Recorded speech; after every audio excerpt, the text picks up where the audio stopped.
How could a simple act of rekindling affection lead to a chilling story of murder? Let's delve into an eventful night at PJ's Market. On a chilly Saturday evening on October 15, 1988, in Port Orchard, Washington, Cheryl Pitre, a 33-year-old employee at PJ's Market, casually selected a chocolate bar from the store's array. That same night, she struck up a conversation with a college student who had walked into the store. This encounter quickly evolved into a routine meetup where the student would share personal stories and worries, finding a compassionate ear in Cheryl. Cheryl, with her kind heart, never charged the student for the chocolate bar, always offering it as a kind gesture. Cheryl was known for her infectious positivity, her genuine care for others, and her ability to make everyone laugh with her effortless humor. Her company was soothing, often lifting the spirits of those around her. During their conversation that day, the student expressed concerns about furnishing a new apartment in Port Orchard on a tight budget. Cheryl, ever supportive, not only congratulated the student on the new apartment, but also generously offered some of her furniture. She handed over the chocolate bar she had earlier taken from the shelf, insisting on her gift despite the student's reluctance to accept free items. Moved by Cheryl's thoughtfulness, the student gratefully accepted her help. Juggling 2 jobs, one at PJ's Market during weekends and another at a Ford dealership during weekdays, Cheryl worked tirelessly to provide for her daughter and son. Her limited free time was often dedicated to helping others, from aiding colleagues with their resumes to baking for ailing friends from her church. Cheryl led a modest yet profoundly generous life. Cheryl's home, a quaint blue house nestled in the woods of Port Orchard, felt secluded yet was only an hour's drive from Seattle. The neighborhood, despite its picturesque setting, was not without its problems, including a recent unsettling murder. Cheryl lived simply, always preferring to give rather than keep for herself. Later that evening, Cheryl reminded the student to allow her to return to her duties. After a heartfelt goodbye from the student, Cheryl paid for the chocolate bar from her pocket, showcasing her integrity. She continued her shift until 11 p.m., interacting with regulars and ensuring everything was in order before informing her boss of a successful shift and heading home. Across town, Cheryl Pitre was buzzing with anticipation, firmly believing that tonight would be the night he could win back his ex-wife, Cheryl. As he concocted his grand romantic gesture, he was wholly unaware of the challenging explanation he'd owe his current girlfriend, completely engrossed by thoughts of reuniting with Cheryl and the joy it could bring their children. Despite their past separation, Roland was filled with hope and determination, ready to demonstrate his love and remorse, dreaming of reconciliation. Their history was intricate, primarily complicated by Roland's actions. They met 12 years ago while Roland was on leave from the Marines. As a Marine sergeant and skilled judo instructor, Roland wasn't just physically appealing with his striking Creole accent from a Cajun French upbringing near New Orleans, he also possessed a captivating charisma. However, his charm often masked his shortcomings as a romantic partner, notably his tendency for infidelity and deceit. Cheryl, with her radiant auburn hair, captivating blue eyes, and engaging personality, faced her battles with self-esteem. She saw herself as plain and slightly overweight, often feeling overlooked by men. This insecurity deepened when she compared herself to Roland's ex-partners, who were notably glamorous. Thus, when Roland expressed interest, she was swept off her feet, quickly falling deeply in love with him. They married and soon welcomed a daughter. However, Roland quickly slipped back into his unfaithful habits. The marriage crumbled, leading to a divorce in 1980. During this turbulent time, Roland's life veered off track. He got involved in a scandalous affair with a married woman, which escalated into a sinister plot to murder her husband. The details of Roland's exact role in the crime were murky during the trial. It was unclear whether he was the perpetrator or merely the mastermind. He was eventually convicted for his involvement, but received a lenient sentence of 6 years due to the uncertainty about his role. Ironically, it was during his time in prison that Roland and Cheryl reignited their relationship. Realizing the loss of Cheryl was a grave mistake, Roland began penning heartfelt letters to her, filled with expressions of his love and remorse for his past wrongdoings. He also contended that his conviction was unjust. Cheryl, still harboring feelings for Roland, responded to his letters, and their renewed communication led them to remarry, even while Roland was still incarcerated. After his release from prison, Roland moved back in with Cheryl and their daughter in Port Orchard. They soon welcomed a son, and Roland began a new chapter by enrolling in nursing school. For a time, the family experienced a stretch of happiness and unity. Yet, Roland eventually slipped back into his old, unfaithful ways, leading to another split between him and Cheryl. Fast forward to the night of October 15th, 1988. Roland was gearing up to implement his grand scheme to win Cheryl back. By 11:30 p.m., he was ready to set his plan into motion. However, just as he was about to leave his house, a sudden bout of dizziness, stemming from his blood pressure problems, caused him to faint, collapsing back onto the couch. After waking up bewildered, he abandoned his intentions. Instead, he aimlessly wandered upstairs, joining his girlfriend in bed and drifting off to sleep for the night. That evening, Cheryl did not show up at the house where Roland and his girlfriend lived to pick up her children. Unaware that Cheryl had been absent from work all day, Roland initially assumed she was merely delayed.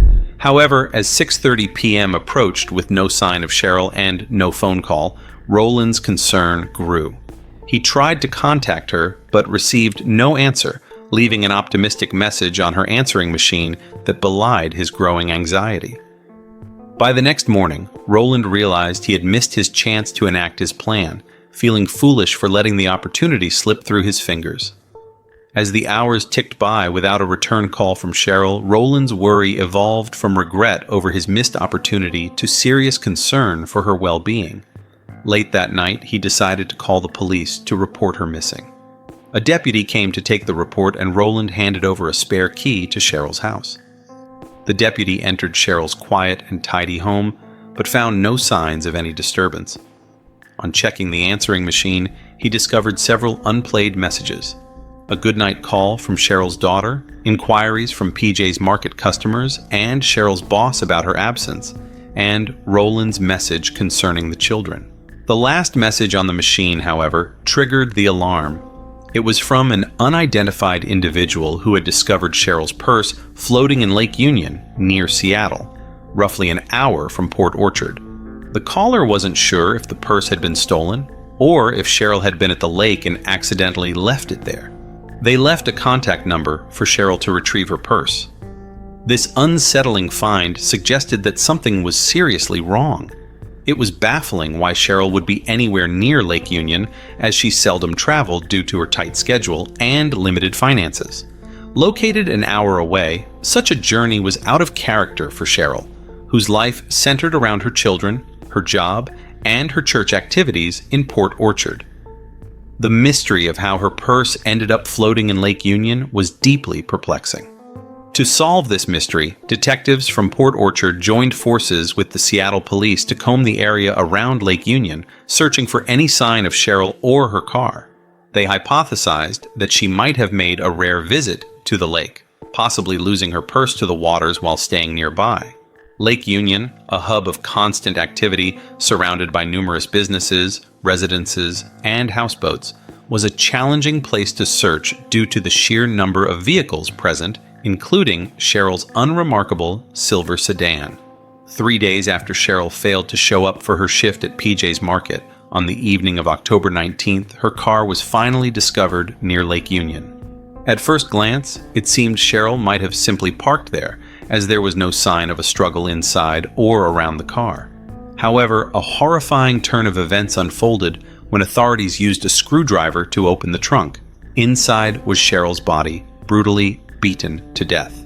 The investigation into Cheryl's murder stretched over more than a decade. Initially, suspicion fell on Roland, considering their rocky past and his history with a previous murder conviction, although the specifics of his involvement in that earlier crime were murky. However, Roland had a solid alibi for the night of Cheryl's murder, supported by witnesses who confirmed he wasn't near Lake Union or with Cheryl. Furthermore, he cooperated fully with the police, profoundly shaken by the tragedy that had struck his former wife. Eager to assist in the investigation, Rowland allowed detectives to search his home and personal belongings. He even reached out proactively to the police, offering any information he thought could be useful. Among the details he provided was a peculiar observation about a young man who seemed to have been following Cheryl in the days before her murder, though this lead lacked enough concrete details for the police to act on effectively. Investigators conducted extensive interviews with everyone connected to Cheryl, including friends, family, and colleagues from both the Ford dealership where she worked and PJ's Market, as well as her church acquaintances. Despite their diligent efforts, no one appeared particularly suspicious. Everyone agreed that Cheryl was an extraordinary person, beloved by all, which made the cruel reality of her murder even more incomprehensible. A year after Cheryl's tragic death, a significant lead emerged. A newspaper journalist alerted the police about a mysterious phone call they had received. A young man had confessed to being Cheryl's killer and then abruptly hung up, not disclosing his identity or location. It seemed he had called merely to relieve himself of the guilt. Urged by the police, the journalist agreed to publish a story about this bizarre confession, hoping it might prompt the confessor to come forward. Following the article's publication, a former colleague of Cheryl's from the car dealership reached out to the police. They mentioned Albie Bratsweller, a young mechanic who had worked in the dealership's garage. Albie was known to be somewhat odd, with a quick temper, and his behavior often made the female employees uneasy. Notably, he had shown a peculiar fascination with Cheryl, which had raised eyebrows regarding his potential involvement in her death. The colleague explained that Cheryl had been helping Albie with his resume before she vanished, during which time Albie seemed to become unusually fixated on her. Further investigation revealed that Albie had quit his job at the dealership just a day before Cheryl disappeared. Moreover, shortly after his resignation, around the time Cheryl's body was discovered, another colleague had noticed Albie sporting a large bandage over a significant cut on his hand. Further digging showed that Albie's father lived near PJ's Market, where Cheryl worked, and his mother lived close to where Cheryl's car was eventually found near Lake Union. This new information gave some weight to Rowland's earlier mention of a young man who seemed to be trailing Cheryl. It now appeared that Albie might have been the person Rowland was referring to. When the police located Albie, they found him uncooperative and reserved. He claimed he had injured his hand while fishing. When the police contacted the individuals Albie named as his fishing companions, they all confirmed his alibi. Despite the suspicious circumstances and Albie's proximity to crucial locations in Cheryl's life, the police were unable to find concrete evidence linking him to the murder. Albie was released, and the investigation eventually stalled and went cold. A breakthrough came in 2002, 14 years after Cheryl's murder, from an unexpected source, a prison inmate. This inmate claimed to know the identity of Cheryl's killer, Frederick J. McKee, who was then incarcerated for meth production. The details of how the inmate knew Frederick was the murderer were vague, but it seemed plausible that he might have overheard something incriminating, as he shared a cell with Frederick. The police secured a DNA sample from Frederick J. McKee and compared it to the skin cells found on the duct tape that had been used to bind Cheryl's hands. In a shocking development, the DNA was a match. Frederick J. McKee was conclusively identified as Cheryl's murderer. As the inquiry into Frederick's role in Cheryl's death deepened, it unraveled into a story far more twisted and shocking than initially apparent. The bizarre and convoluted circumstances of Cheryl Pitre's demise garnered widespread attention, leading to national media coverage, including newspaper articles, a true crime documentary, and even a book penned by a famous author. Here are the gruesome details of Cheryl's fate. On the evening of October 15, 1988, the night Cheryl disappeared, Frederick J. McKee, known for his involvement in methamphetamine production, ambushed her. It is unclear where exactly the ambush took place, but it is believed to have been close to Cheryl's home. Frederick forcefully confined Cheryl in her car's trunk, bound her hands with duct tape, and savagely attacked her. Despite Cheryl's desperate resistance, as evidenced by her injuries, Frederick overpowered her by repeatedly slamming the trunk lid onto her face, which ultimately led to her death. After murdering her, he closed the trunk with her body inside, drove the car to Lake Union, and left it there, tossing her purse into the water. However, the night's events were not meant to play out as they did, adding a tragic and absurd twist to the already horrifying crime. That same evening, as Cheryl was finishing her shift at PJ's Market and heading home, her ex-husband Roland was elsewhere in town, anxiously watching the clock. He was preparing to put into motion a dramatic plan he believed would endear him to Cheryl and win her back. Roland's elaborate scheme involved staging a heroic rescue. He had colluded with Frederick J. McKee, whom he had met while in prison, even going so far as to provide Frederick with a spare key to Cheryl's house. The plan was for Frederick to break into Cheryl's home just before she returned from work, and then, upon her arrival, to carry out a staged abduction.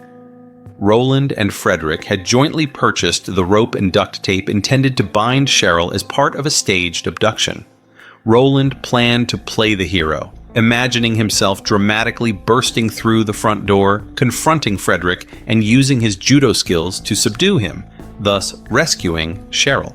He fantasized that Cheryl, in her gratitude, would profess her love and desire to reunite, paving the way for a romantic reconciliation and a future together.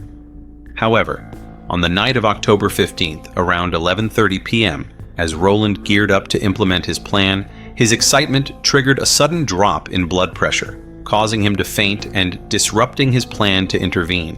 When he regained consciousness, instead of rushing to stop the abduction he had orchestrated, Roland lethargically went upstairs to sleep. This inaction had dire consequences. Frederick J. McKee, the methamphetamine producer recruited for the supposed kidnapping, was unaware that the whole scenario was a setup for Roland to play the hero. McKee truly believed he was hired by Roland to carry out a real kidnapping and did not question the motives behind it. As a result, when Roland did not show up at the crucial moment, McKee went ahead with the plan. The situation quickly escalated beyond the staged plot, resulting in McKee brutally murdering Cheryl. In a grim twist of fate, both Roland and McKee were eventually convicted for Cheryl Pitre's murder. This outcome materialized after the initial cold case was finally solved. At the time the investigation concluded, Roland was already serving time for another failed scheme intended to impress an ex-wife by attempting to kidnap her son. That plan also ended disastrously. Roland received a sentence of 40 years for Cheryl's murder, which added to the through the 25 years he was already serving. Meanwhile, McKee received a sentence of 20 years. The tragic conclusion of this case highlighted the deadly outcomes of a complex plan gone wrong, exacerbated by misguided intentions and a profound lack of moral judgment.